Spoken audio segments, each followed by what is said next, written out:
after me. Let's go. Guide my feet while I run this race.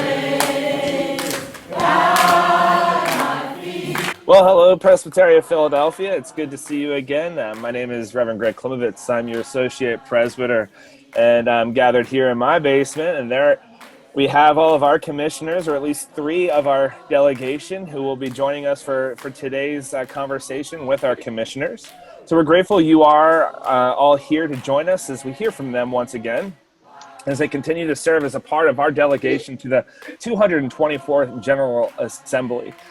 We are really thankful for how they have virtually engaged this assembly that was originally scheduled to be in Baltimore Harborside, but instead we are gathering on these platforms, and they've done quite well navigating them. If you're interested in learning about what's been going on with General Assembly thus far, you can check out some of the updates as to what has transpired at ga-pcusa.org. We also encourage you to check out the Spirit of GA on Facebook. That is their Facebook page, to see the recent streams of stories and initiatives through some of our partnering organizations that are supported by this year's assembly. And this includes this past weekend, the virtual March on Washington through the Poor People's Campaign. And then yesterday, 2 opportunities to see streamed videos and stories through the Youth Rising Coalition through the Presbytery of Baltimore, which was selected as the Hands and Feet initiative that would be supported through the offering that is collected. What is beautiful about this organization is that it's a collection of young entrepreneurs who are impacting Charm City in profound ways. So be sure to check that out. Finally, we also invite you and encourage you to check out our last conversation with Commissioners Megan Aceto and Todd Stavrakis. And then today, we just recently posted up a blog post from Reverend Anna Grant Borden that shares a little bit about her heart and what it's looking like for her to serve as a commissioner. All of this is available on our Presby Speak podcast, our Facebook page, our website. But for now, let me stop introducing and babbling on, and let me just turn it over to our commissioners that are joining us this morning. Why don't we start with you, Lois? Can you just share a little bit about who you are? My name is Lois Hayman-El. I'm a cradle Presbyterian.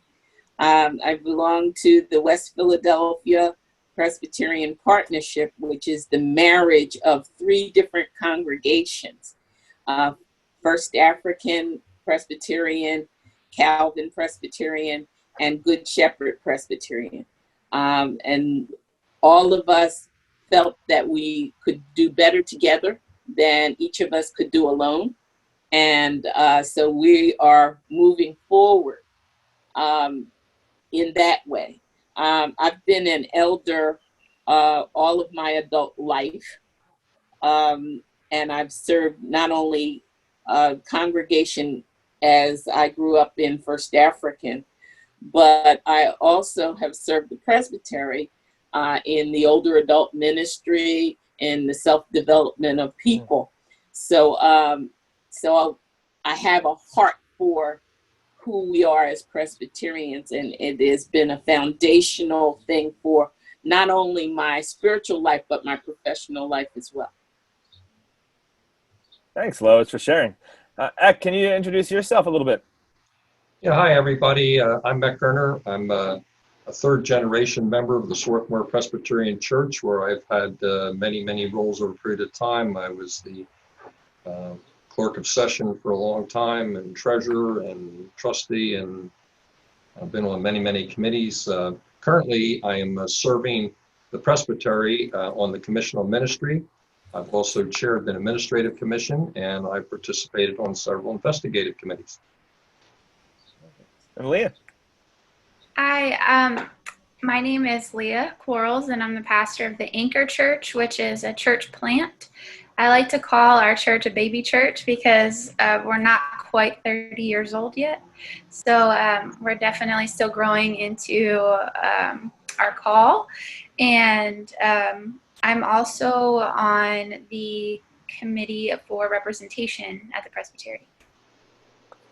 Well, it's a joy to be with you all here over Zoom and to hear a little bit about what your experience has been like this year at GA. So, Leah, why don't we stay with you for a moment and just if you could share a little bit about what led you to respond to the call to serve as a commissioner to this assembly, especially using that word call, because this is exactly a part of that. It's an extension of what it means to be a member and a witness and both an elder or a minister in the church.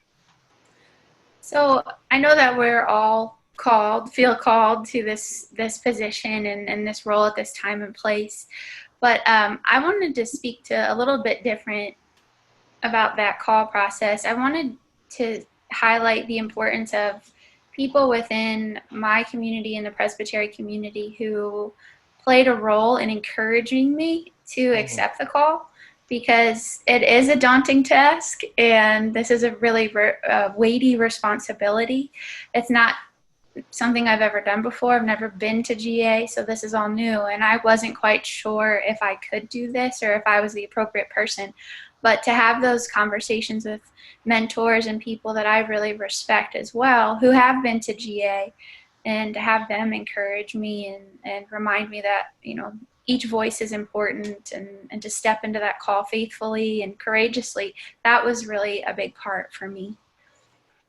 I love that. And it reminds us that you don't go on your own. You don't just say, hey, I want to go, and you just choose it. But instead, there's a community that walks alongside you before, during, and even after this invitation and this response to God's call. So Ak, can you share a little bit about your experience as being called to this work? Well, this is supposed to initially be a funny story. So I was asked to be a commissioner, to be nominated to be a commissioner of our church well in advance of the 223rd, and we had made arrangements 12 months in advance to go on a Danube River cruise, and I'll bet you none of you have ever used that excuse before. But anyway, for whatever misguided reason, my home church nominated me for 224th, and this is a wonderful opportunity for me to do God's work in the larger church. I'm looking forward to that opportunity, however virtually it may be, but also getting a better understanding of how the larger church does work. And I think real. I think they're the two key things. I was honored to be nominated by our local church and doing work for the larger church and seeing how it works. How about for you, Lois? I felt called, and because I stand on the shoulders of a lot of good people who nurtured me in all of my different activities for the church, and I thought this was another step. It's also a bit of a legacy for me, in that my mother served as a commissioner, and I remember when she was. So I felt a sense of, yes, this is the next step for you. And to do it when things are so important. But also there's a community that I have in 3 different congregations that support what I do. So I'm really feeling blessed by that, and inspired by that, and called to be my best self in this situation. Yeah, and I love that. I mean, the connectional church is alive and well, even when it's being gathered on virtually. Seeing some of the screenshots of how folks are finding creative ways to connect with other commissioners is really beautiful to see. And every year, whenever this assembly gathers, our commissioners come back feeling as though they were able to take in what it means to be a part of a larger church aside from their own local church, but then it feeds into the witness of the local church, which is really where all the work, where the kind of the pulpit and pavement meet. This year's theme for the General Assembly is From Lament to Hope, which is a really strong theme, both theologically and biblically, and the stories that are all over the place, but also relevant to our current time and place. And so I wanted to just ask you all, what is one lament and one hope that you are contemplating these days? And how do either or both of these pertain to your current experience as a GA commissioner? So Lois, why don't you just keep going since you just finished up?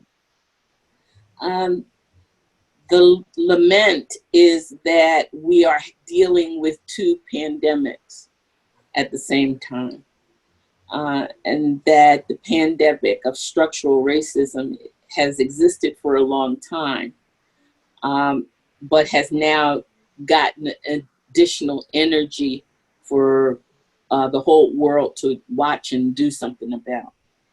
The pandemic of COVID-19 also combined with the pandemic of structural racism, they're connected because the people who are most affected by COVID-19 in terms of illness and death tend to be people of color. For all the reasons why the church needs to address poverty and healthcare and the things that are humane. The hope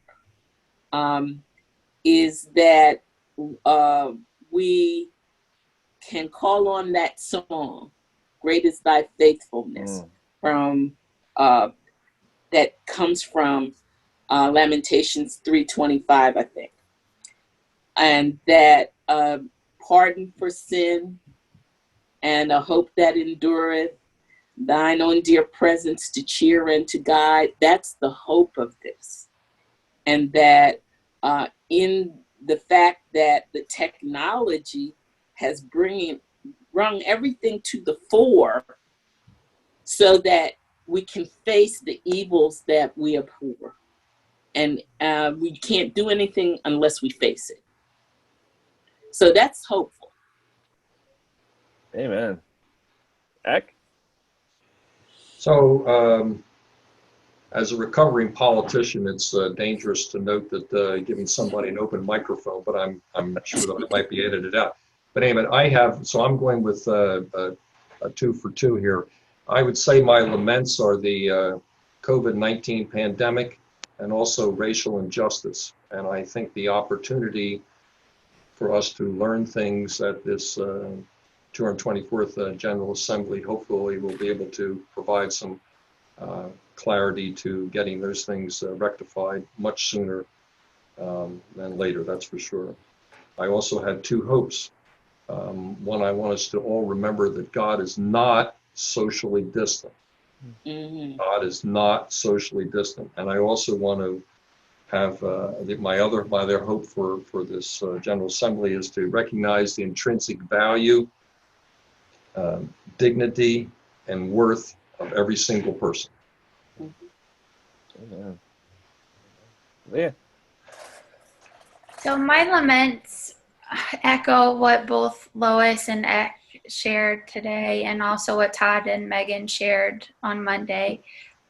Absolutely lamenting this pandemic from COVID, but also the racial injustices that we are seeing brought to the light, I think, more than ever before for a lot of people.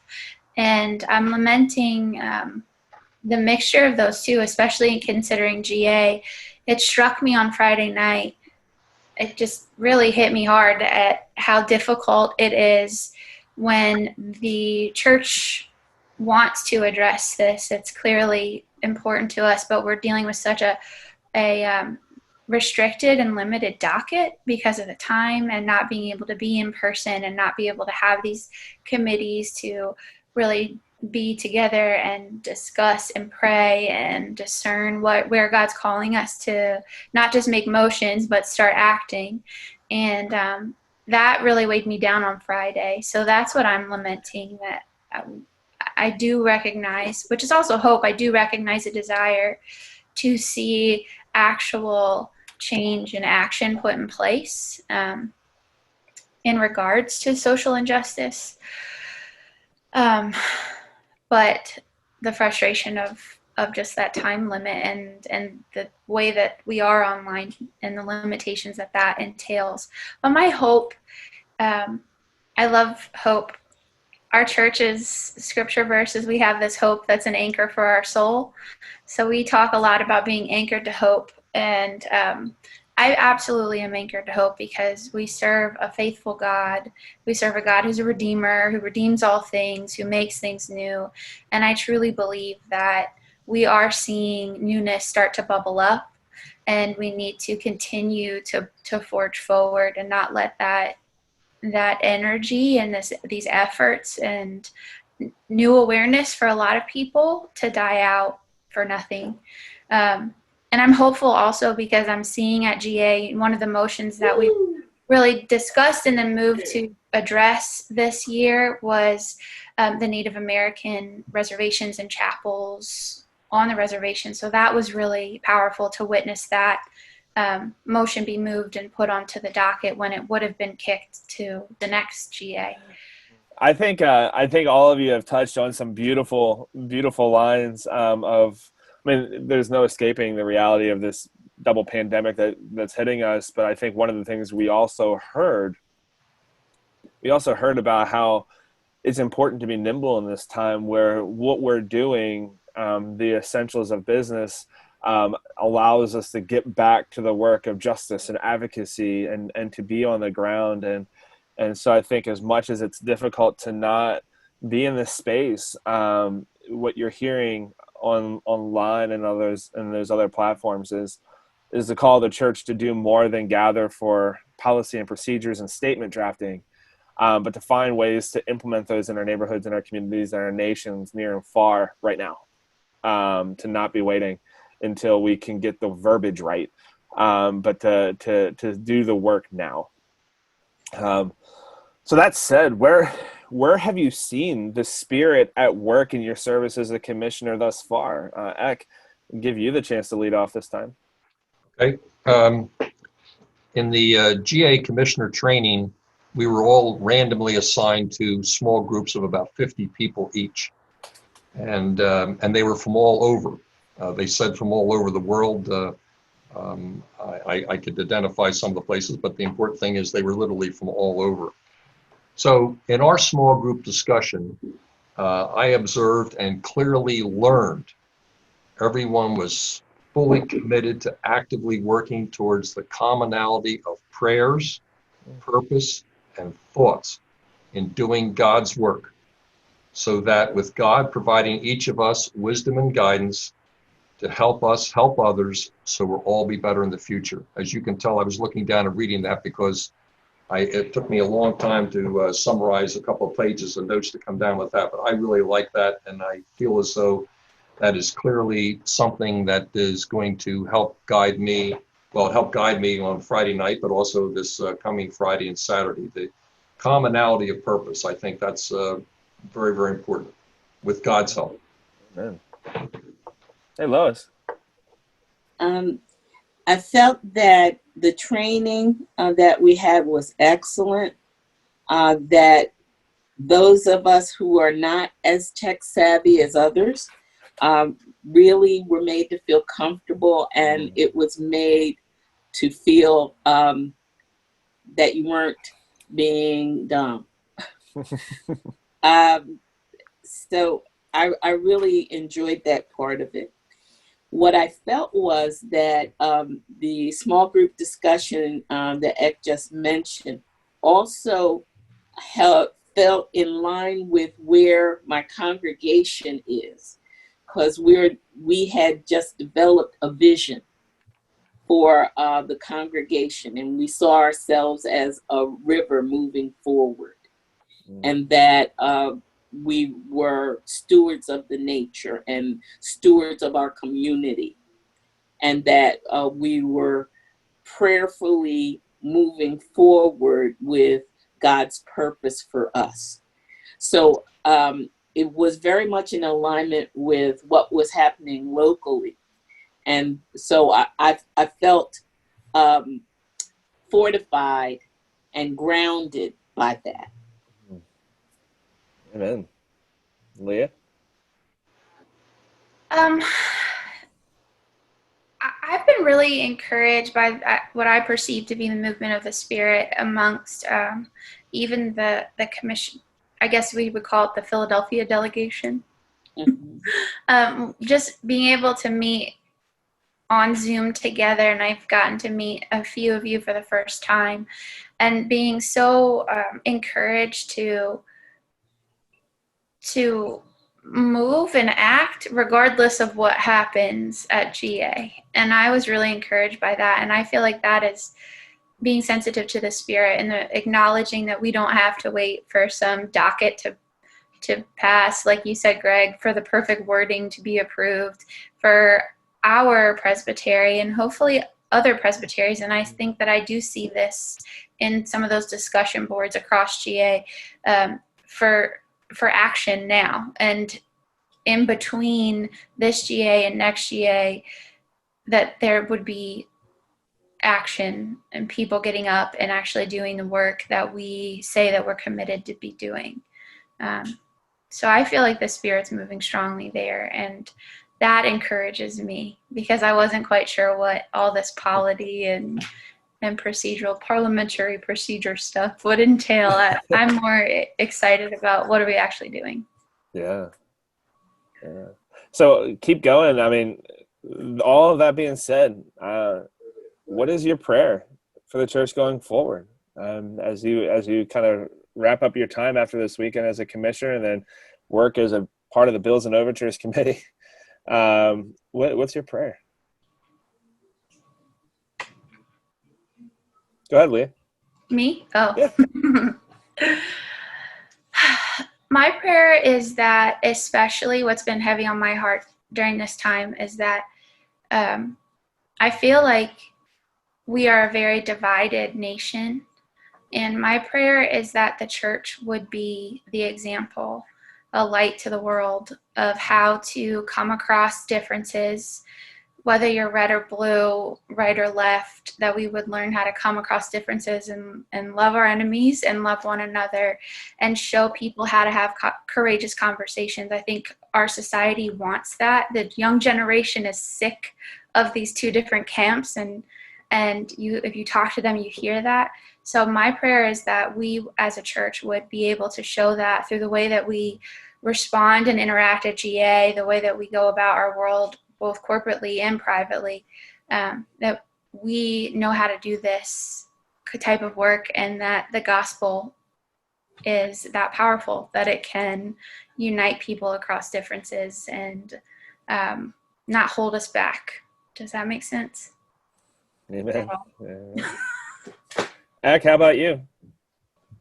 Okay, so what I wrote down here was following up on what I got out of the message of our small group discussion, but also what I see in the Presbytery of Philadelphia leadership, and also what I see with the GA commissioners for the 224th from the Presbytery. Consistency of positive message for God's help to lead all of us to a better future together. And not necessarily a prayer, but a comment about a prayer thing is that our 300th anniversary celebration, one of the people who arrived, and I am not making a political commentary here, but one of the people who arrived was the mayor of the city of Philadelphia, Jim Kenney. And one of the things that he said, and he took his glasses off and he put them in his pocket. And he said, my staff goes nuts every time I go off script, but I'm going off script here. And he went on, and I don't want to say he went on for 10 minutes because that's not right, but he went on for a couple of minutes talking about how over the years in his different positions, both as a citizen and also in his political life, as to what the Presbyterian Church organization at different levels, individual churches and the Presbytery, has done to do things in the city of Philadelphia. And again, I think that taking that one message, there's people who are in charge, who are elected leadership, who recognize the value and contribution of the Presbytery. And I hope that somehow or other, following up on what Leah just said, that we can tap into that resource and get things done for the greater good. Amen. Lois, you have the final word. What's your prayer? My prayer is that actually we revisit some things. I've lived long enough to remember when the Confessions of 67 were done. And the things that we are addressing and having to face are the same things that the Confessions of 67 talks about. And that, so we have a foundation from which to work, and so that we need to revisit how that works. In the civil rights movement, it was the young people who were the driving force for action, and that seems to be re-happening. So my prayer is that that continues, and that the young people will be energized, not just on the secular side of things, but to see it as an alignment with spiritual, religious commitment, to do the will of God at this time and day. So that we are, so if we deal with Esther chapter 4, that we're here in the palace for such a time as this. And that my prayer is that we will act as courageously as Esther. That's a good word. And as we move courageously together as both a presbytery, but also your individual congregations, but as the larger Church of Jesus Christ, the Presbyterian Church USA, that we would be reminded that we need each other as we're moving from lament to hope, and often back and forth again. And we're so grateful for the way that you're serving this church. And I know that one of the things that happens at General Assembly when you're in person is there's so many opportunities to gather for worship and for prayer. And I know that you have some semblance of that happening virtually, but know that without a doubt that we are praying for you, that you have a whole presbytery that's praying for you.